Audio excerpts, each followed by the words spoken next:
Marcos Santos está de volta hoje para trazer a repercussão. O presidente Lula ficou bravo, hein, Marcos Santos? Ele quer que as coisas passem lá pelo gabinete da presidência da República, principalmente assuntos polêmicos, para evitar a lambança que nós tivemos com a história do Pix recentemente. Conta mais pra gente aí da repercussão dessa reunião, Marcos. Bom dia. Olha, Pedro, uma reunião marcada por broncas, alguns puxões de orelha, reunião que durou pelo menos 7 horas, começando ali 9 horas da manhã, terminando por volta de quase 5 horas. Muito bom dia a você, a todos que nos acompanham.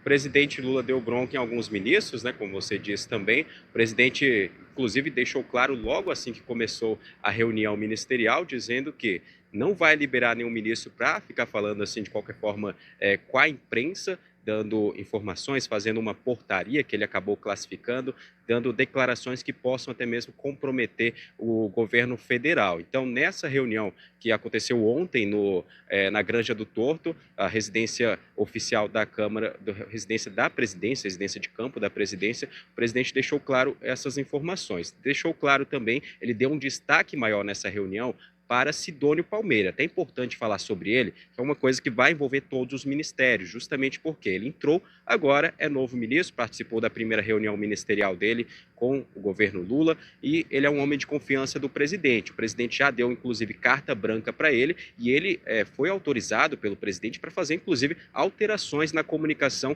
de cada uma dessas pastas, as 39 pastas do governo federal. Ou seja, o presidente definiu nessa reunião que quer um maior entrosamento da equipe, quer melhorar, de fato, essa comunicação do governo Lula. Foi justamente para isso que Sidônio Palmeira entrou. Então, o destaque maior dessa reunião foi a imagem de Sidônio Palmeira, que foi muito comentado, o presidente deu destaque para ele, tentando estabelecer essa união entre as pastas, esse entrosamento entre cada um dos ministérios. Nessa reunião, alguns ministros falaram, mas quem falou mais, de fato, foi o presidente Lula. O presidente Lula trouxe um balanço de 2024, planejamento para esse ano de 2025, cobrou alguns ministros sobre o que pode ser mudado, o que pode sofrer algumas alterações, o que está bom, o que não vai ser alterado. Então, foi uma reunião de alinhamento. A gente esperava até, Pedro, que fosse uma reunião que demorasse mais tempo, terminasse ali por volta de 7 horas ou até depois disso, mas terminou um pouquinho antes. Então,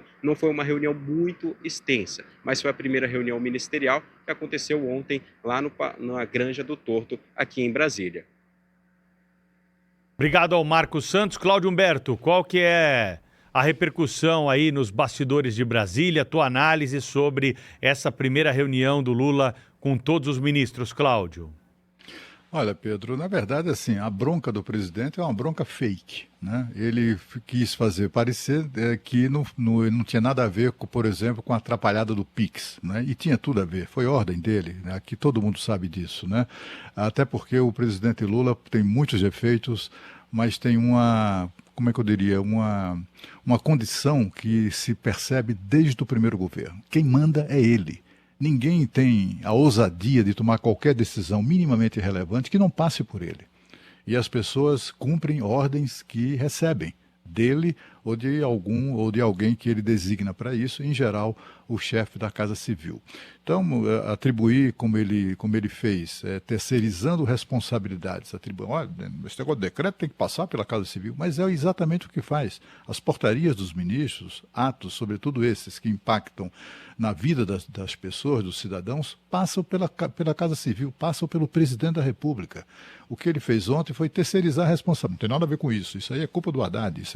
E aí, na verdade, é uma bronca fake, meio combinada, digamos assim, para que os ministros não se irritam, não fiquem agastados.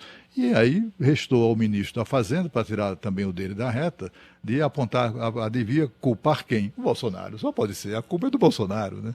Ou a culpa é do Nicolas Ferreira, que fez aquele vídeo devastador que fez o governo, precipitou inclusive o recuo do governo nessa questão do Pix. Então, assim, no que houve de público, de tornado público nessa reunião, foi Apenas isso, né? O presidente terceirizando responsabilidades. É uma injustiça atribuir tudo isso ao chefe da Receita Federal, coitado, ou apenas ao ministro da Fazenda. Eles não teriam essa ousadia de tomar uma decisão tão impactante. Até porque a decisão não buscava só apenas criar condições para melhorar a arrecadação. Não é uma coisa de taxação, era tentar de alguma maneira, flagrando uma movimentação para além do que estava nas declarações de rendimentos dos contribuintes, aplicar multas, etc., que acabasse gerando um aumento de receita. Não era exatamente taxar, parecia ser essa a intenção, né?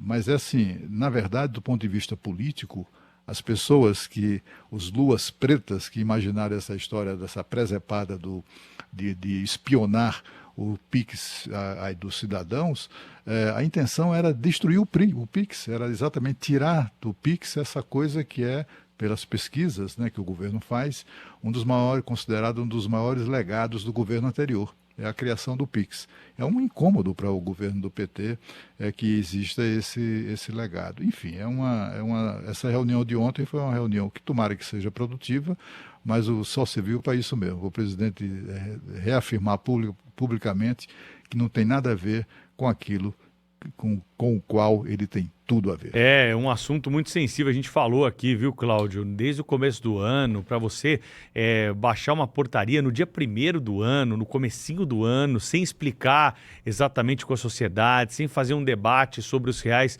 objetivos, porque o que ficou na cabeça das pessoas é justamente isso, né? Por que eles estão monitorando? Por que eles querem? E outra coisa, é uma falta de conexão com a realidade, porque quem pensou nisso não conhece a realidade desses microempreendedores. Tem gente que não gosta de chamar assim, mas na verdade eles são exatamente isso, porque eles não têm patrão, eles não têm carteira assinada, e às vezes eles movimentam e realizam pagamentos num volume muito maior do que a receita que eles têm no fim do ano, para sustentar o seu negócio. Então o motorista do Uber, a cabeleireira, a dona de casa lá que começou a fazer comida, doces para fora, às vezes a movimentação de recursos com Pix é maior do que o que sobra, porque tem o custo justamente, né, da manutenção do carro, da compra dos produtos, do estoque. Então, você tem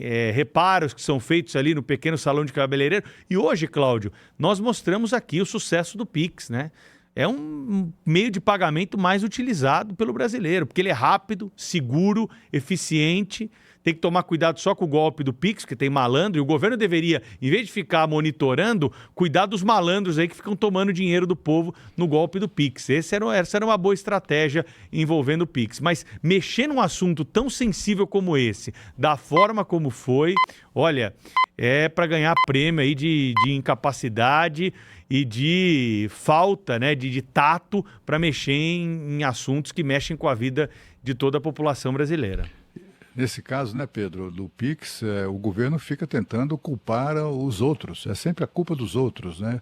Culpa, inclusive, tentando criminalizar as críticas. Uma coisa muito estranha tudo isso, né?